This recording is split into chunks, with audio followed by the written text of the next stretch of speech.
Very good morning to all of you. I'll just give you a brief introduction. Nobody Nepali knew, but across the border, Nawraj Pradhan from Darjeeling. I've been in ICIMOD since past 8-9 years. I've been working here on different capacities. Before that, I was in Australia, and then of course back in Darjeeling in India. I feel very fortunate coming to such forums, the Parisita Kurabarnulai, and I think I enjoy talking to youth. I've been doing it the past many years with schools in Kathmandu, in Darjeeling, Sikkim, and even in Bhutan. So yeah, I like interactive sessions. Uh, the thing is, I'll use a little more dynamic kind of style. I use videos. I like to demonstrate some ideas, some best practices. हामीले त्यसमा पनि धेरै सिक्छौँ. I think it's a very good medium. There's a lot of knowledge out there and it's packaged very well. त्यसको बारेमा पनि कुरा गर्छौँ. My topic today is climate resiliency and education, and what the role of environmental education, and how can this be issued through the issues that are burning issues in Nepal. Professor Dungana really set a really nice tone, and so in the previous sessions. And I just captured what the previous presenter just said, was this person in a picture bicycling, cycling गरिरहेको बाइकमा नगएर. So resiliency is also that, and I'll talk about my personal resiliency of building my lung capacity in the next few slides. So I'll just go to हामी ICIMOD चाहिँ we work in 8 different countries in the Hindu Kush Himalayan region. Afghanistan in the east, Pakistan, in the west, India in towards the south, whole of Nepal, China, Tibet, हामी त्यहाँ पनि काम गर्छौँ धेरै. Then even Bangladesh, because it's the floodplains and all the Himalayan water towers actually goes, and there's a lot of downstream, upstream relations. हामी त्यो पनि सोचेर काम गरेको छौँ. Bhutan, Himalayas, and Myanmar towards the eastern. So what ICIMOD does is we are headquartered here in Kathmandu. So we just don't work in Nepal. We work all across these 8 countries. Very much in Nepal, because we are based by government of Nepal, a lot of partner agencies, and of course universities and things like that. But what we also do is Nepal best practices, something like our forestry, the community forestry is one of the best practices that forestry has ever seen in the world. TESCO best practices from programs like reducing emissions from deforestation, forest RED plus भन्छौँ. त्यो हामीले भुटानमा लगेर policy development, capacity building गरिरहेछौँ. म्यानमारमा गएर गरिरहेछौँ, पाकिस्तानमा गरिरहेछौँ. अहिले त even government of India is developed Indian RED plus strategy, Nepal's experiences here. So what we do is also, this whole knowledge sharing of best practices. Similarly, maybe from India, like Sikkim, हामीले त्यो reviving springs to conserve this for future water security. धेरै राम्रो काम गरेको थियो government of Sikkim. So ICIMOD went in, looked at this, and actually we found out that Bhutan, Nepal, and even to the west, Pakistan, Western Himalayas, पनि Pani, Kumuan, these are drying up, and we found out that yes, though it's drying up more in the Western Himalayas, Eastern Himalayas, पनि भइरहेछ. But what I'm trying to tell you is we share all these knowledges, and we work with government policy. Mapa gaps we work, and looking at पहिला हामीले mitigation र adaptation मात्रै हेर्थ्यौँ. mitigation भनेको looking at actions, के policy strategies चाहिन्छ, के adaptation. But त्यो मात्रै नभएर पनि I think the resiliency is something that is being really burning in the global discourse as well. And plus हामीले पनि at ICIMOD we are looking at resiliency, and I'll talk more about it in my next slides. I won't dwell on this much, but as we talk about environment and science and sustainable development, I think it's very important to understand that these are predictions given, global climate trends, and that's why we need to get into these 17 SDGs, and also, world leaders need to come and put a cap on emissions.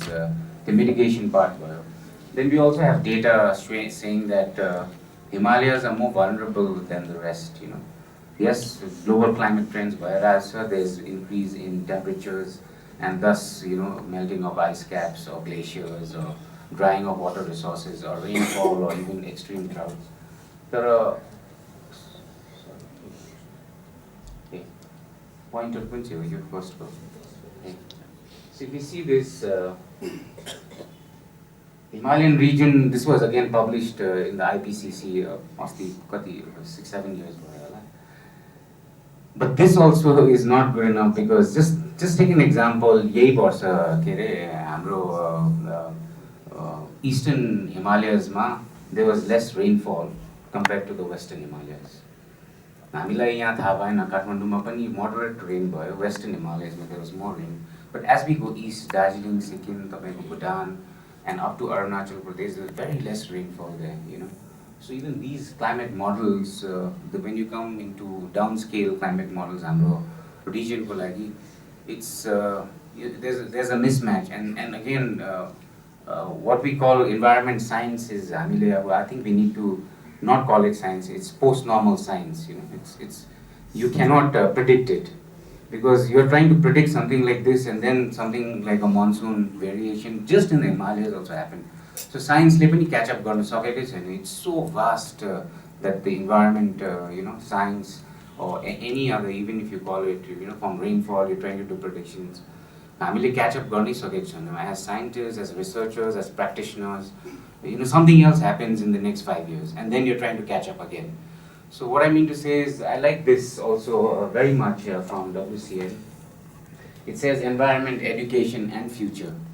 All are interlinked. Environment is having more education, and environment education is the future. So I'll really stick on to this poster and maybe even take a nice big poster if someone gives me back home. I think it's really well, tagged. Environment, education, that's why you all are here. I think we need more and more, and for future generations. So again, I build on the story of climate resiliency and education. It's a very multi-hazard environment, and so is when we are talking about Nepal. Floods, virus. There's more, though it's not climate-induced, but earthquake. The geological processes are so vast that scientific evidence is 500 years earthquake. So if you look at it, a geological spine of 2 to 3 million years, time scale earthquake. Mount Everest is formed in 3 to 4 million years, and just imagine the kind of shocks it had, and people were, if at all people were living here or species. So we didn't even experience those kind of processes. We are just experiencing a process ekdam sano. So I think we have to be aware of not only climate but also what's underneath, because Nepal in the whole Himalayas is in these huge tectonic plates and it's ever changing. And I think we need to also build resilience in terms of geological processes that are taking place. Agi सरले professor ढुङ्गानाले कुरा गर्नुभयो. All 189 countries have signed to these SDGs, and including Nepal. So the mission was in 2015. All nations came together and they said by 2030, natural resources deplete हुँदै गयो, and there's call for actions and call for actions in this. Why I'm highlighting education, I think it's the fulcrum of the entire no poverty गर्नु social sciences science. Zero hunger again you need to get into food nutrition and things like that. So I think education is a big part of all the SDGs, and and like I said, the environment, education and future is just one. I think it should be one word, for forums when we talk to youths, and also in fact even our policy makers. So that's what I would say. So we're talking about climate resilience, which and how we can do education. हामीले धेरै mitigation का कुराहरू गर्छौं, things like how do we reduce the emissions, त्यो main कारणै वार्मिङको लागि you have to reduce warming and reduce fossil fuels भन्छ हैन. So for that we talk about sustainable transport and अब नेपालमै पनि अब if we look at it, we haven't looked into all these, clean energy, yes, because we are a resource, it's like white gold भन्नु पर्ने हो. Bhutan जस्तो, they call it white gold, their rivers, and they generate resources and energy. There's still much to be done here. And then we've done a lot of adaptation पनि. Adaptation चाहिँ के हो भने भइरहेछ, adapt कसरी गर्ने. I think that's what we've been doing, disaster management, flood protection and things. But the softer part and the thing is mitigation. Just like that picture which Professor Dunganal was cycling, that you are mitigating certain emissions, that you're taking actions. And I think, resilience, I'm completely talking about resilience. So हामीले water conservation देखि लिएर local food सरले पनि कुरा गर्नुभयो previously, education is not resilient enough. I think we are talking about the whole discourse of disconnect between what was there in the policy to the classroom. Where is that? Is it resilient?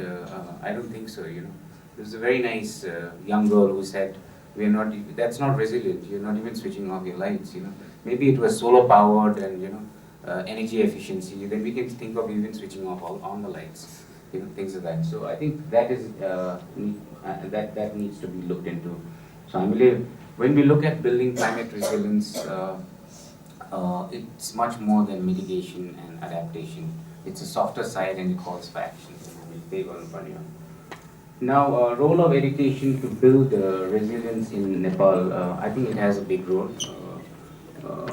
We've already talked about a few of the things in the previous session, so I won't go into it. But education can also reduce vulnerability to climate change, and support sustainable mountain practices. ICIMOD मा धेरै sustainable mountain practices गरिरहेको छौँ, from water to forest, things like that. And education also fosters green businesses. I think there was a session yesterday on DOCO, and the other thing is huge opportunities where you put your environmental practices in education to become business entrepreneurs. I think DOCO is a great example. Nepal, Darjeelingma मेरै placeमा पनि there's young entrepreneurs who are collecting plastics, and they've got a very nice technology from Germany where these plastics are then segregated and made पछि चाहिँ सानो granules बनाउँछ के तपाईको. And these granules, huge sacks of granules are being sold to the public work departments for road construction. So what are you doing? Actually, it's a resilient way of making your roads even waterproof, last longer. And it's a very innovative way. And now all the contractors wants to buy these granules, and even the public work departments has tied up with these young entrepreneurs. And तपाईको waste पनि issue भयो. And you're working. So these are it's not rocket science. So I think in Nepal also there's huge opportunities for this, and as youth, you all should look at it. Science is one part of it, but how do you get it into practice and have a greater impact in society is also something important to look into.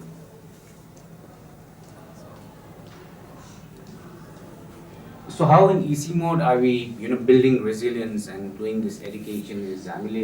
We build knowledge networks to address mountain challenges through a program called HUC, it's Himalayan University Consortium, and where youths like you all from all over 8 countries come and share, learn, and go back and integrate it. And we've got some really amazing stories. Some people have actually gone as UN ambassadors. Some people have gone back as farmers.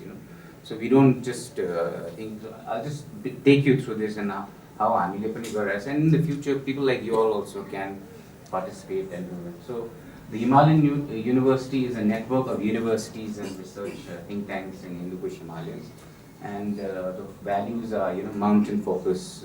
So Nepal ko sabai mountain focus ni cha, transdisciplinary diversity पनि छ, and we do a shared leadership. So if you come to ICIMOD, it's a knowledge, it's a think tank, knowledge broker organization. We always, have our resources open. We've got a huge online resources library, which is free to download. And also, if you come to the center, there's resources you could, look into. In our offices, we're all open if somebody comes and, wants time, and we explain it. We also do a lot of workshop. Most of ICIMOD's resources, when we talk about think tank, we do lots of workshops like these seminars, bringing in good ideas so that lessons are learned.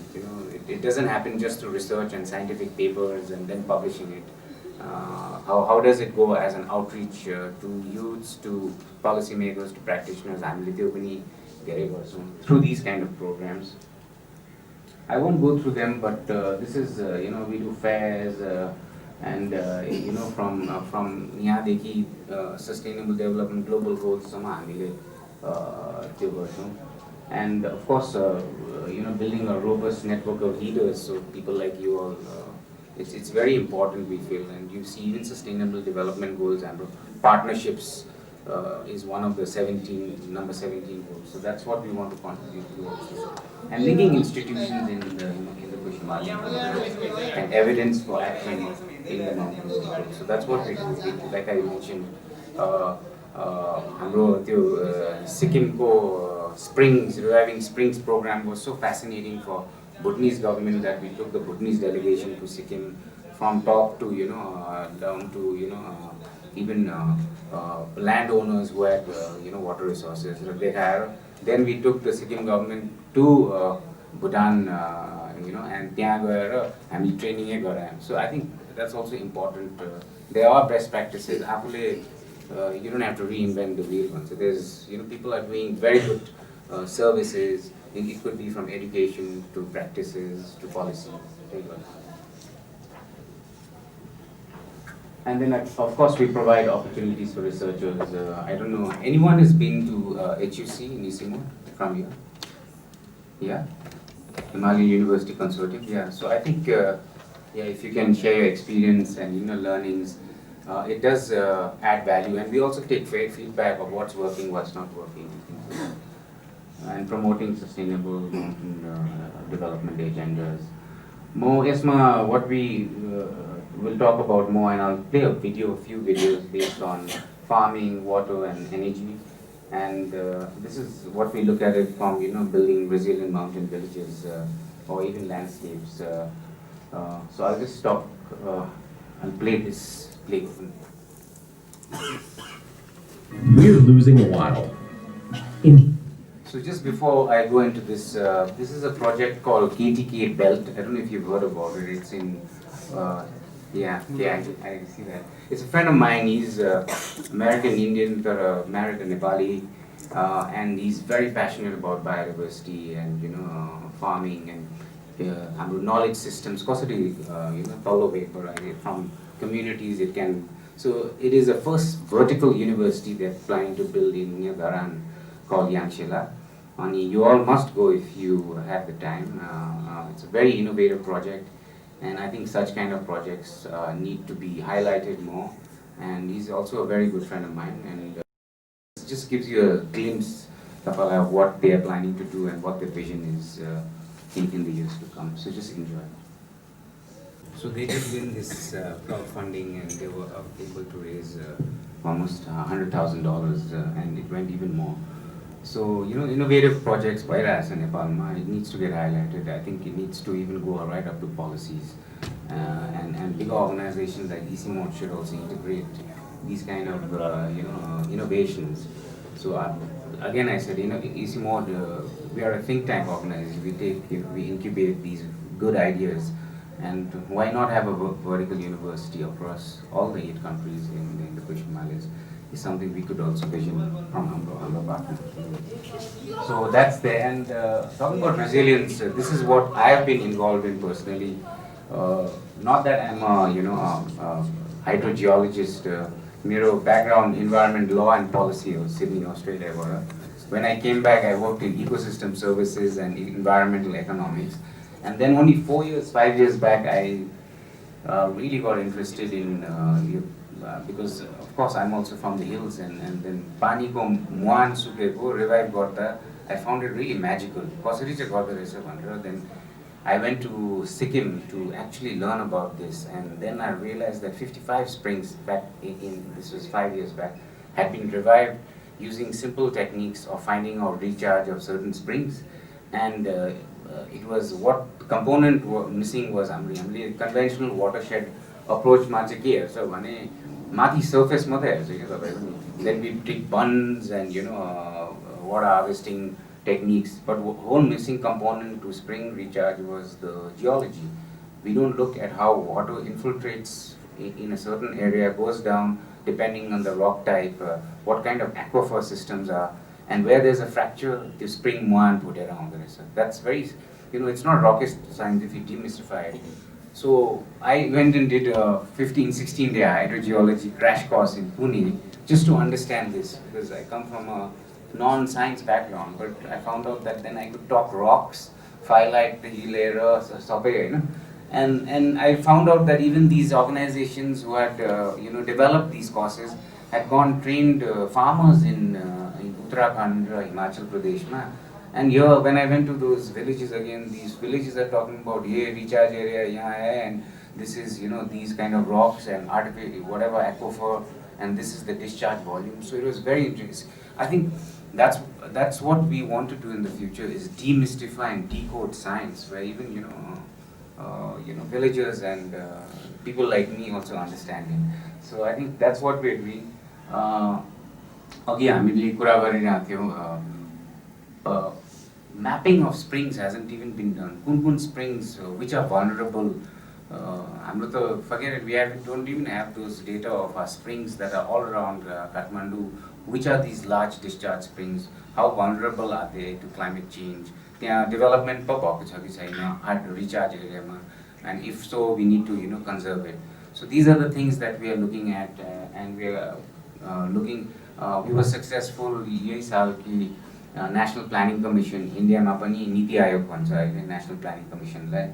अहिले there is a working group thanks to Sikkim government and also a little bit of inputs from ICIMOD. All Indian Himalayan states from Kashmir, Ladakh, Arunachal Sama, they have a now policy saying that all springs which are vulnerable, especially for communities, map garera chai recharge area गर्नु भनेर. So I think that's something that Nepal ma pani garnu सक्छ. So there's huge. I look at environment science as an employment exchange to the future. I don't know if Amasar will agree, but there's so many avenues, from businesses to to science to practice, going as practitioners to social sciences. And I feel you all are here. How many 100 of you all are here? There should be 500. Because there's so much opportunities. As much as there's opportunities for engineers and doctors, I think there's more opportunities as an employment exchange for people like you working in different sectors related to sustainable development and the environment. There's another, when we talk about business opportunities, it's not a case from Nepal, but again, just to give you an idea, and these are just forms of to get your mind thinking of how you could look into business models and business development. Yo pani एउटा World Bank ले गरेको, and they supported this program, and I think it'd be interesting for you all to again. Climate change is a serious threat. But what if we could address climate change while creating jobs and scaling up climate tech companies in the developing world? Just imagine over the next decade, an estimated $1.6 trillion will be invested in clean technology directly to small and medium enterprises in emerging markets. This is a giant market opportunity. The companies best placed to innovate solutions to the climate challenges in their communities are run by the entrepreneurs living among them. So what is the World Bank Group doing to enable small ventures in developing nations to realize these opportunities? Meet Alex, founder and CEO of a bioenergy company. Alex's company has developed a way to turn waste into energy. Companies like his are contributing to local economies, creating jobs, and increasing resiliency in their communities. Now Alex is ready to scale up his enterprise, but he's having trouble navigating business regulations, applying for bank loans, and promoting his product. Our program is establishing a network of climate innovation centers across the globe to support businesses and entrepreneurs like Alex by providing targeted seed financing, business advice, market intelligence, and international connections. Already, climate innovation centers have helped improve and scale numerous small and medium businesses. These enterprises operate in various clean tech sectors such as solar energy, biofuel, water, bioenergy, and climate-smart agriculture. As InfoDev's climate technology program expands across the globe, it will connect communities and share data, knowledge, and best practices with private and public actors. The innovations created can then be scaled up by the World Bank Group and others to have a major impact on global climate change.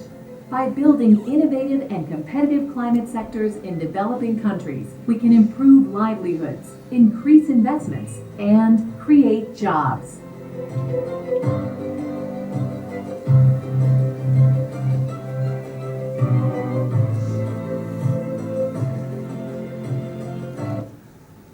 So yeah, it's interesting if you look at innovations, and I think as youth, as the future generations, you should. I think Malaki Lakshman, you all should be mindful of these kind of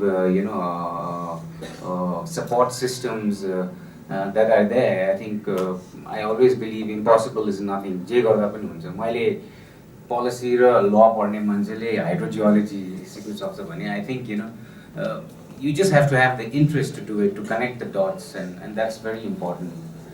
And in case of Nepal, we all were here during the 2015 earthquake, and we only talk about climate resiliency. But I think geological resiliency, it's underlining, we don't look into it, and it's equally important that this is I don't know if you've all been, Godavari Jani Batoma, is a apartment there. It was completely disrupted, but again, people have gone back to it. But I think this is more resilient, don't you think so? I mean, of course, urban centers require, but this is a completely zero concrete structure, very resilient to earthquake. And even I have in my farm in Darjeeling built everything out of bamboo because I was so shocked with the earthquake. And building your resiliency also starts from how you've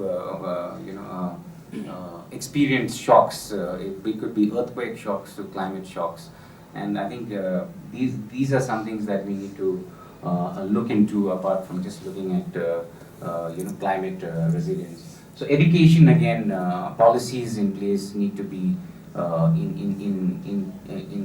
in our systems. Previous presenters have also said that. Thanks, I'm almost there. And finally, again, like I said, I like in ICIMOD what it also teaches us is to think as a think tank organization, to package your knowledge, how it can reach to media, how it can reach to policymakers, or how it can reach to the world at large. And this last video is one of my favorites, and ICIMOD also, actually I am personally trying to strive a video which goes internationally. It's called Himalaya Calling, and call for actions in the Himalayas as in distress.